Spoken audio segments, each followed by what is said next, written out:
All right, so Jimmy Butler unfortunately tore his ACL last night. Let's go ahead and talk about it. So, as a Heat fan, it stings, man. Yeah, the relationship showered at the end with Jimmy Butler and all, but green screen wasn't shown this earlier. But yeah, if we wondering, yeah, it's Jimmy Butler jersey.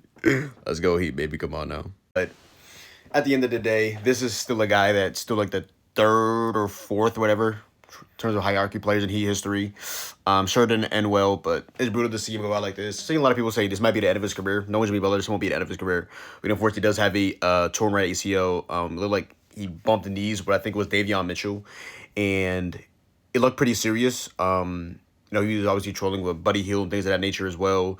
But yeah, Jimmy Butler's a tough guy. Like, this is a guy that was homeless at like 13 or 14 from Tomball, Texas. He's had to grind his way to the NBA, came in as a defender, and then became a superstar level talent with the Miami Heat. Brought us to two finals. Like, he's a really good playoff riser. It's very unfortunate to see this happen to him. This won't be the end of him. Obviously, he's in year one of a 2-year deal for like 120 million. He is 36 years old.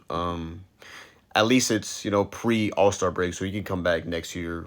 You would assume maybe All-Star break at the worst, depending on. Hopefully, he has have a successful surgery and therapy and all of that. Jimmy Butler's a 20-point scorer for the Warriors. He's in the midst of a 2-year deal for $110 million. He'll definitely at least play out that deal. And then he'll be 38, so Lord knows what's going to happen with that. This is absolutely brutal news for the Warriors, who were already needing another option, and now they have to add, obviously, a piece now with alongside Steph Curry. Jonathan Kuminga now has to be in the rotation now. Jimmy Butler's out. Buddy Hield was getting DMPs. Last day was walking down the Heat. Brandon Pajemski is a troll and all on social media, but he's having a very efficient season. D'Anthony Melton's been really good on both sides of the basketball, outside of his injury management that he missed the game for yesterday. Al Horford every now and again. Quinton Post every now and again. Will Richard every now and again. Moses Moody every now and again. But you have weapons or players or bodies, quote unquote. But now you have to play Jonathan Kuminga. Yo, Steve Kerr, you are forced to play Jonathan Kuminga, okay? I hereby, dude, yeah, you have to. You just have to. But yeah, overall, I think they have to go and make that trade for Michael Porter Jr., man. I know the price maybe went up. Jonathan Kuminga, maybe 2 first-round picks, maybe another player as well. That price went up, I think you have to match salary as well on that deal. So, maybe Buddy Hield. Yeah, you might have to match salary like Buddy Hield. Like, yeah. MPJ went from being attached to a first-round pick to, I think, being able to recoup minimum 1, maybe 2 first-round picks. Maybe the second one is, protected, maybe heavily or lightly, but still. Maybe one of those fake picks that can turn into a second, whatever. But I think he's getting you back at least 1 because their lineup right now, currently constructed with the Golden State Warriors, is Stephen Curry, D'Anthony Melton, Moses Moody. It depends if you want to start Brandon Pajemski. Like yesterday, obviously, taken into effect pre-Jimmy Butler injury, they obviously had to start Jimmy Butler. They obviously started, and also they didn't have Draymond Green starting as well because he was out with an injury. Pod's been off the bench as the 6th man. So, yeah, it could be Steph Curry, it can be Moses Moody. And, they had to start Pods, yeah. It has to be Steph Curry, it has to be Pods, it has to be Moses Moody, it has to be Draymond Green and then Quinton Post. I know sometimes you want to go small ball 5 and not go Draymond at the 5. Go Draymond at the 5 and not go Post at the 5. But, yeah, TJD. He hit that half course at the end of the game against the Heat. It just lets you know just how serious that ball game was. Buddy Hield didn't fucking sidestep threes, walk down by Pods, taking off the dribble. Wiggins getting taken off the dribble by Buddy Hield. He had 11 first half points, but Jesus Christ. After that, not much. Happy for the team overall. But yeah, Warriors, Mike Dunleavy, Joe Lacob, you have to wake up and make a move. Stephen Curry is literally, is he 37 or 38 now, bro? He's still starting All-Star games in the year 2026. He's still having a highly efficient season. He's 37 years old. The time is now, The time is now for Stephen Curry. Fuck those picks. My dog is still shooting 39% from 3 on 11.6 attempts per game. This man is literally incredible at the sport of basketball. Unfortunate Jimmy Butler news. Warriors need to go out and make a trade. I think it's going to be Michael Porter Jr. And I'm also seeing this rumor as well from Brett Siegel that the Warriors are still open to apparently trading Jimmy Butler, which I guess matching salaries and things like that nature as well. But it's kind of like reminiscent of what they did last year with the other Mel when they brought him back. But Jimmy Butler has 56.8 next year coming off a torn ACL at 36 years old. Who in the right mind is taking that list? You're attaching picks alongside him? So I don't know. The quote from Brett Siegel is, "All options will be on the table for the Warriors with nearly 2 weeks before the trade deadline, including the possibility of trading to try and to maximize their championship push this season."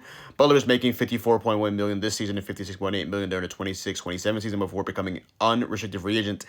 So yeah, I don't think that trade will suffice or happen or come to realization with other teams, but I've seen crazier things happen. But yeah, just brutal with Jimmy Butler again, soured down with the Miami Heat, unfortunately, as a Heat fan. It's very, very brutal. Just that points got, not to like shit on him while he's injured, but I literally just went on this tirade the other day. Just became like money hungry. Kind of got a beef with Pat Riley. Just was half-assing games. Just kind of not put his teammates under the bus, but was just not giving it his all and missing games and injury prone and this and that. Like there was a reason why they weren't willing to give him that contract, and not the victory lap to not give him the contract because he just torn his ACL less than a year into that contract. Praise Jimmy Butler. Hopefully, he has a speedy recovery. No ill will, quote unquote. Even though I just had some ill will to say about him. Not to bring any laughs or anything like that. Downplay the injury. Hopefully, he bounced back. Hopefully, he shakes back. He brought the Heat back to relevance. When they first signed him, they're like, "Oh, he's going to Miami to do a vacation," and then he does this first year in the finals, and he goes to the top with LeBron James in 2023. He's amazing until unfortunately the finals and the Julius Randle injury and the not the Julius Randle injury, the Josh Hart injury, and then with his leg in the Knicks series, and then after that, his play goes down. But he has moments from here and there. He owns the Celtics, still to this day. He owns Grant Williams from rage betting him. Now this nigga is. Let me not get on Grant Williams.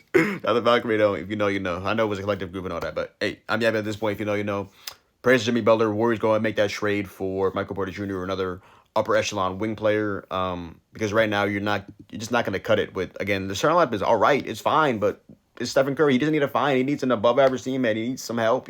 His second option is Brandon Pajemski. Like, I'm sorry, bro. Like, remember Pajemski's a solid player. He's like a fourth option. Like, bro, Stephen Curry, Brandon Pajemski, Moses Moody, Draymond Green, and Quentin Post is not cutting it, bro. You probably still need a starting center. Like, Quentin Post is not. He's backup big. Like, he's not horrible. Like, but in the ideal world, sure, I was thinking about my backup big man as a starter. Sure, he's not a bad player at all. He's a stretch five. He gets a couple blocks in there. He's an all right rebounder. Sure, I've seen worse players for sure. I mean, Quentin Post, BC legend, Mass legend, New England legend from the region. Hey, Quentin Post, you good in my book, big bro. I remember his first game against my Providence Friars in the NIT. We had no Devin Carter and we lost the game in Providence at the AMP.